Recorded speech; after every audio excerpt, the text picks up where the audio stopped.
জামাতি ইসলামের কোনো এক অখ্যাত কোম্পানি থেকে ক্রয় প্রক্রিয়া যথাযথ অনুসরণ না করে নির্বাচন কমিশন জাকসু নির্বাচনের ব্যালট পেপার ও ভোট গ্রহণের ওএমআর মেশিন সরবরাহ করেন।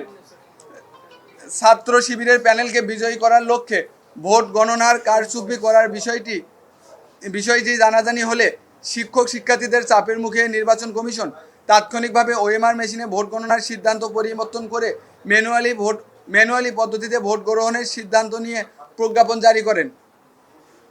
কিন্তু একই কোম্পানির সরবরাহকৃত ব্যালট পেপার দিয়ে আজকে নির্বাচন অনুষ্ঠিত হচ্ছে। এতে করে ছাত্র শিবিরে তাদের নিজস্ব কোম্পানি থেকে আলাদা করে ব্যালট পেপার সংগ্রহ করে কারচুপির মাধ্যমে জয়ী হওয়ার জন্য নীল নকশা করে রেখে আমরা মনে করছি। এই রকম পক্ষপাতমূলক আচরণের জন্য আমরা নির্বাচন কমিশনের প্রতি তীব্র ক্ষোভ ও নিন্দা প্রকাশ করছি।